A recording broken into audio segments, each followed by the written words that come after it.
Hello everyone, সবাই কেমন আছো? তো চলে এসেছি আবার একটা নতুন ভিডিও নিয়ে। তো প্রায় 1.5 বছর পর আমার গ্যালারি ঘাঁটতে ঘাঁটতে বিয়ের আমার কিছু ভিডিও দেখতে পাই গ্যালারিতে। তো ভাবলাম চলো সেটাই তোমাদের সাথে আজকে শেয়ার করে ফেলি। তো এটা হচ্ছে আমার বিদায়ের দিন, যেদিন আমি আমার শ্বশুরবাড়ি যাই বাড়ি থেকে। তো সেই দিনকের ভিডিও। হঠাৎই গ্যালারি ঘাঁটতে ঘাঁটতে দেখি আমার বিয়ের পুরোনো ভিডিওগুলো সব রয়েছে। তো ভাবলাম চলো সেটাই তোমাদের সাথে আজকে আমি শেয়ার করি। তো এটা হচ্ছে আমাদের রক্ষাকালী মন্দির। তো বিয়ের সময় আমার শ্বশুরবাড়ি যাওয়ার আগে আমরা দুজন মিলে চলে এসেছিলাম আমাদের মা রক্ষাকালী মন্দিরের কাছে আশীর্বাদ নিতে। এতদিন পর যখন আজকে আবার এই ভিডিওগুলো চোখের সামনে আসে, তখন কিন্তু আবার আমার সেই দিনের কথা মনে পড়ে যায় যে আমার বিয়েতে আমি কতই না এনজয় করেছিলাম। আর আজকের দিনে কি বলবো, মানে এতটাই কান্নাকাটি করেছিলাম যে ধারণার বাইরে। আমি তো ভেবেছিলাম যে আমার বিয়েতে আমি হয়তো সেরকম কান্নাকাটি করবই না, কিন্তু না, বাড়ির সবাই এতটাই কান্নাকাটি করছিল যে তাদেরকে দেখে আর নিজেকে সামলাতেই পারিনি। প্রথমে ভেবেছিলাম যে যাই হয়ে যাক, কিন্তু আমি কোনো রকম কান্নাকাটি করব না, যতটা পারবো হাসি খুশি থাকার চেষ্টা করব। কিন্তু যখন সেই সময়টা এলো আমার বিদায়ের দিন, তখন আর মানে নিজেকে সামলাতে পারছিলাম না, এতটাই খারাপ লাগছিল যে কি আর বলবো। তো যাই হোক, সেসব কথা বাদই দিলাম। তো আজকে যখন আমি এই ভিডিওটা পেলাম, তখন ভাবলাম যে চলো, অনেক দিন ধরে আমি কিন্তু কোনো ভিডিও দিই না, বড় ভিডিও তো আপলোডই করি না, অনেক দিন হয়ে যায়। তার কারণ হচ্ছে সেভাবে কোনো ভিডিও আমার করা হয়নি এখন যে তোমাদের সাথে শেয়ার করব। তাই ভাবলাম যে চলো, যখন এই ভিডিওটা আমি পেলাম তখন তোমাদের সাথে একটু শেয়ার করি। তো এদিকে আমাদের মন্দিরে প্রণাম করা কমপ্লিট হয়ে গেছে, আর অনেকক্ষণ ধরে মন্দিরের ছিলাম, অনেক ফটোশ্যুটও করা হয়েছে মন্দিরে। তো আমাদের কিন্তু অনেকটা লেট হয়ে গেছিলো সেদিনকে যেতে যেতে।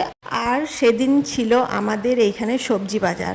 তো তোমরা আমার ভিডিওটাতে দেখতেই পাবে যে এখানে কতটা ভিড়, মানুষ সবজি কেনার জন্য আসা যাওয়া করছিল।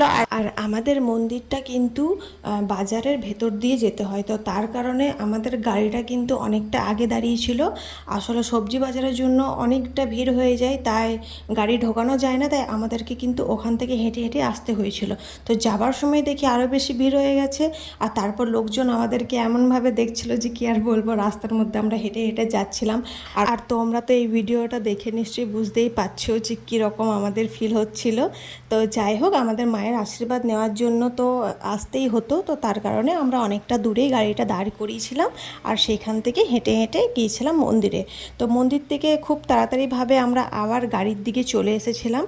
তারপর আমাদের বাড়ি থেকে যারা এসেছিলো আমার সাথে মন্দির পর্যন্ত, তারা সবাই আমাদের এই গাড়ি পর্যন্ত এগিয়ে দিল। আমরা সবাই গাড়িতে চেপে গেলাম, তারপর সবাই বাড়িতে চলে গেল। আর এদিকে আমার সাথে ছিল ঈশা। তো আমার শ্বশুরবাড়ি আমার সাথে কিন্তু শুধু ঈশাই গিয়েছিলো, আর আমাদের বাড়ি থেকে সেরকম কেউ যায়নি। তারপর তো দেখতে দেখতে চলে এলাম আমার শ্বশুরবাড়িতে। আর প্রত্যেকের যেমন হয়, শ্বশুরবাড়িতে আসার মাত্রই সবাই কিন্তু বউ দেখার জন্য বাইরে দাঁড়িয়েছিল, আর অনেক ভিড় ছিল সবাই আমাকে দেখার জন্য। তোমরা নিশ্চয়ই দেখতেই পাচ্ছ, বাইরে সবাই বেরিয়ে গেছিলো, পাড়াতে যত লোক ছিল সবাই আমাদের দুজনকেই দেখছে। আর ওইখানে তো একটা অন্যরকমই আমার ফিল হচ্ছিল যে কি বলবো। শ্বশুরবাড়িতে আসার মাত্রই কিন্তু আমাদেরকে বাড়িতে আনেনি একবারই। তার কারণ আমাদের শ্বশুরবাড়িতে অনেকগুলো জায়গাতে মন্দির ছিল, তো প্রথমে সেই সব জায়গাগুলোতে নিয়ে গেছিলো। এক এক করে আমরা সবাই প্রণাম করছিলাম, আর আমাদেরও কিছু নিয়ম ছিল সেখানে, সেই নিয়মগুলো করতে হয়েছিল। তো তারপর আমরা হেঁটে হেঁটে যতগুলো মন্দির ছিল সব মন্দিরগুলোতেই আমাদেরকে নিয়ে গেছিলো প্রণাম করানোর জন্য।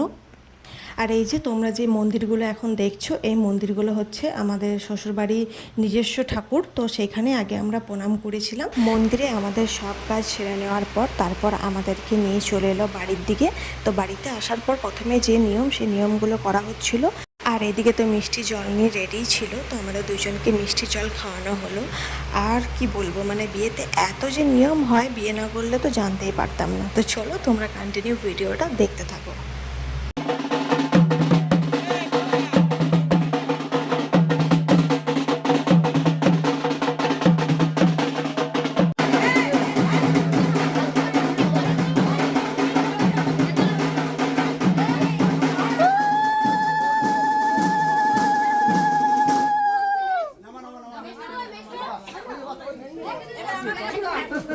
ভাই পাপা খাইও, এই যে দুপা খাইও মনে হচ্ছে।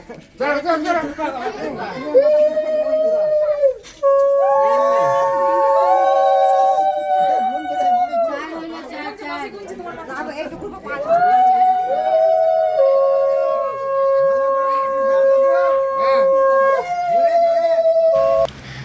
তখন আমাদের দুজনকে বরণ করা হচ্ছিল। আর এই বরণ করার ভিডিওর পর কিন্তু আমার ফোনে আর কোনো ভিডিওই নেই। তো যতটা ভিডিও ছিল তোমাদের সাথে আমি শেয়ার করলাম। ভিডিওটা কেমন লাগলো কমেন্টে অবশ্যই জানিও। তো চলো আজকের মতন সবাইকে টাটা, আবার সবার সাথে দেখা হবে নেক্সট ভিডিওতে।